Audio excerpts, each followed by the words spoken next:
name is Taylor Ryan, she, her. I am the executive director and founder of Change Today, Change Tomorrow. My personal background, grew up poor, still poor, and always been very resourceful in that nature of being able to do as I needed to do and get everything done I needed to get done. I knew at a very young age that I was going to have to work very hard in life. I've always been active in the community. I've been a lifelong volunteer. I believe all of that kind of culminated into where I am now, into my community-oriented space that I kind of cultivated and curated alongside lots of other strong-willed, like-minded people. There's a lot of organizations who have been on the ground for a long time in the city of Louisville. There's an area within the west end of Louisville, which heavily contributes to a lot of the toxicity that is going into the air and the air that we are often breathing. I live in the west end. The people that I serve are in the west end. And so we have a 15-year life expectancy difference between our side of the city and the east end of the city. So it's kind of detrimental to navigate. Historically, that's been the focus. I think we are now opening the door to, hey, food and eliminating food waste is also a part of environmental justice conversation. So we kind of threw the desert term out a couple of years back. We've more so adapted the term food apartheid. At this point, we are very aware that we are navigating a food apartheid at an astronomical rate. We have over 20 Kroger on the east side of Louisville and one Kroger on the west end. That is the one Kroger that over 60,000 people have to fend from all at once. So it's always overpopulated. It takes a very long time to get your groceries. There's always a heavy police presence in the space. There's always a lack of fresh food options because it is overpopulated. And due to the overpopulation, they always have a lack of staff or a large staff turnover. And so what we're doing at Change Today, Change Tomorrow is we're like Robin Hood.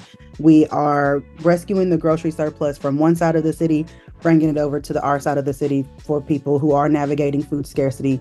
And we're providing that fresh food pop-up option. It's a full grocery shopping experience from fresh produce all the way to your meat, dairy, breads, and everything in between. And so that's one piece of the puzzle that we're providing. But it is a real food apartheid out here. It is like I said, our air is toxic, our soil is toxic. And so it's not a simple fix of, oh, let's start a gardening program. Well, then we also have to have the soil or the ability and the resources to build a garden that grows up and out, not within our own soil, because we can't utilize it. And so we're navigating several different factors that are all piled up at once. The title Change Today, Change Tomorrow actually came from a class that I took. My second master's degree is in leadership studies, but the emphasis was nonprofits in the public sector. And we had a class where we had to create a fake nonprofit and like establish a mission statement and make a fake website. And so the idea came from a class in 2018. Never really thought that would do anything. I just was like, fulfilling a task for a class. And I did think that my plan was to work at another nonprofit, like help some other nonprofit, be, community oriented, really focus on community engagement and really try to build up DE&I from within.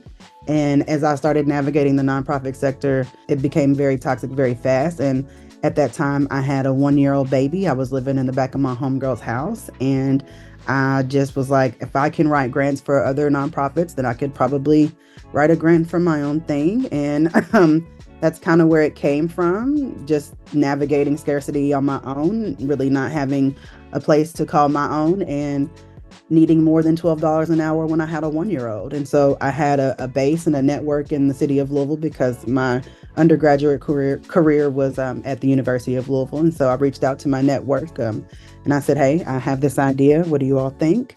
And we all kind of got together and created this beautiful organization that focuses on food justice and public health, specifically prioritizing Black people. A lot of times we are known for Feed the West. It is our free grocery program where we are gleaning grocery surplus from grocery stores and again, bringing it over to the West End. And we provide groceries in a variety of ways. And so on Mondays, we have a setup for our immobile families. our bedridden families, our families who just can't get to us in some capacity. They don't have transportation. The neighborhoods that we serve have an average of access to transportation of about 30%. And so we're trying to do what we can to eliminate those barriers. And then on Tuesday, Wednesday, and Thursday, we actually have 3 different pop-up locations where we have a shed located throughout the West End. And we pull all of our supplies out of the shed, bring the groceries over, provide that grocery shopping experience where you grab what you need. We're not asking for much when you sign in, just your name, your household size, your zip code. And then we also ask 1 question per week, because we've learned that we don't want to bombard people with surveys, but if we ask 1 question per week, then by the end of the year, we have 52 questions answered. So we also have a farmer's market. We have the only West End farmer's market. It is bi-weekly. We launched it this year. And so next year, we're hoping to have it weekly. We're just trying to test the waters this year. We are already accepted into the Kentucky Double Dollars program. So when people pull up with their SNAP benefits, we can double their dollars. We also are a participant in the LFPA program, which is a local food purchase assistance program. That means we get a $30 locally sourced box. We get 100 of them with our 2 different partners, What Chefs Want and Locals Food Hub. And so they bring us these boxes that are locally sourced, and they do all the work to bring us these beautiful boxes. And then we curate recipes around those boxes so that when we distribute them, we're not just giving people stuff they've never seen before. When we distribute the boxes, we also provide a food demonstration so people can see an example of how people can cook their food. We're really doing some deep work. We did some heavy strategic planning in the last couple of years, and we've been really intentional about where we're going in the next 10 years. The one thing I'm very happy to be able to share about multiple people is a lot of times people come for food and then they end up enjoying the space, and then they end up becoming a volunteer, and then they end up becoming a staff member, or they end up joining a committee, or they end up becoming a board member, and then they end up at another full-time position where they run their own space. Yes, the work we're doing is a Band-Aid, and we're aware of that, but also the vision behind it, like in 20 years, we're not just going to be doing free groceries. Like, something will have been solved. And so I think that is the story of many stories of how people have just come into an entry point and then been like, wow, what else y'all doing? What else? Oh, and then they meet people. Like the amount of volunteers who I see who are actually met at CTCT and who are now friends and who hang out outside of spaces. And so I could also share with you, yes, there are families that we track in terms of their chronic illnesses and how they've lost 50 pounds over the last year because of our groceries. But I also want to highlight the social impact of people feeling better about themselves. For anybody who's ever heard me talk before, I'm always very, very clear to say Black people are dying, and we're dying at astronomical rates by so many different wars that are attacking us. And Black and marginalized people, we are the most vulnerable people. When things happen, the ripple effect of everything, it doesn't matter economical, it doesn't matter if a plague hits, it doesn't matter. Anything that happens, it happens to us first. Food is, for us, a no-brainer. They want us to eat 3 meals a day, and we believe that food should be free.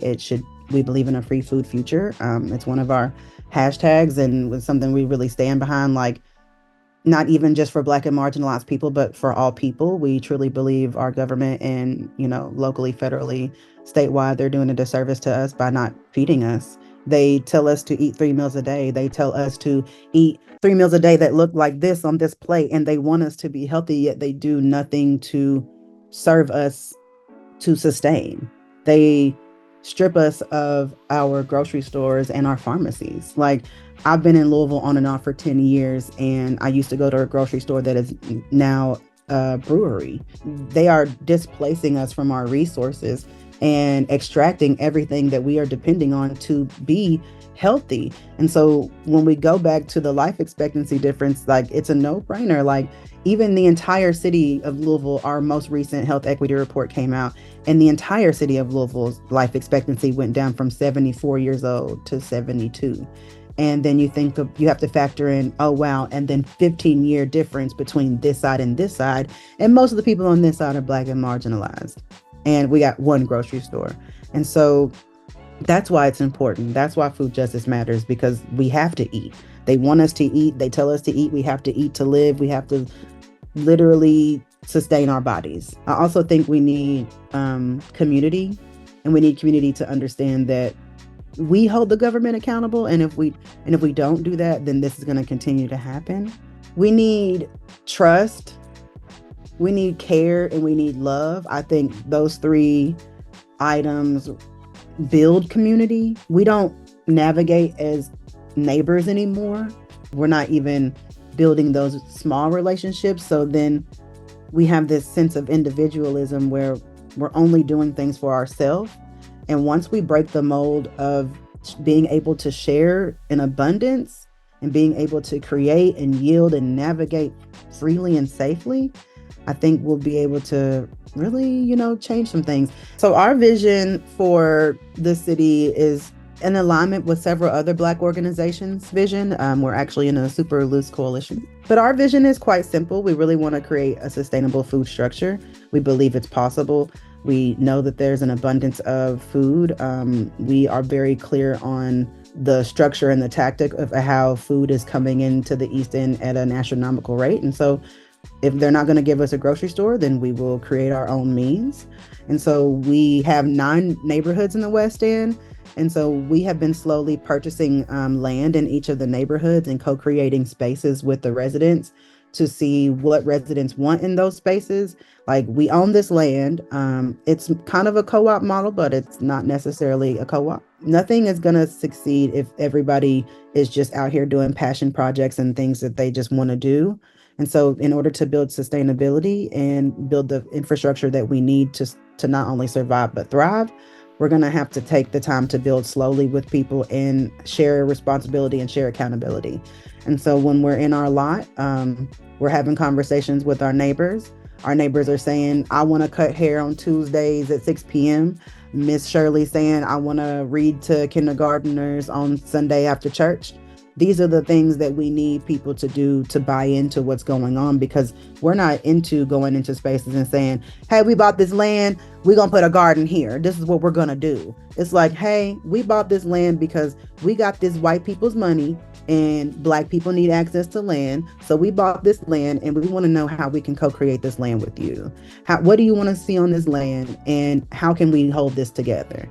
And so that's what we've been doing slowly but surely. And we believe that that's going to build a strong base. And so we're really trying to shift the power structure slowly but surely. Like, we're in a neighborhood, we're in the poorest neighborhood in the city with the lowest access to transportation, lowest access to education, lowest access to I think the average, I'm pretty sure the last time I looked, the average income in this neighborhood is $9,000 a year. These are the folks that we want to build power with. We want to circulate the dollar. We want to build the health structure up as we're building the food structure. So that's what our vision is for the city. And it's not just our vision, but it's a shared vision that's alongside several different organizations, because we're not trying to do any of this alone. Like, we're a small 6-staff organization. We have 30 different collaborators, partners, community organizations. We are in at least 10 different coalitions. We are active and we are as grassroots as we can get. And so we're trying to really push the needle. And it's not just it is a lot of organizations coming in from several different perspectives. And so that's what it takes for us build power, is to collaborate on a massive scale and slowly but surely tip the power structure and build bases of not only leaders, but people who can make text messages and phone calls and write letters, and who can go meet with the mayor, and who can go join this board and commission. And everybody has a different skill set, and we want to utilize that skill set to the best of their ability and sharpen whatever needs to be sharpened in the process. If anybody is interested in learning more, they can always go to our website. It is change-today.org. And we are on all social media platforms.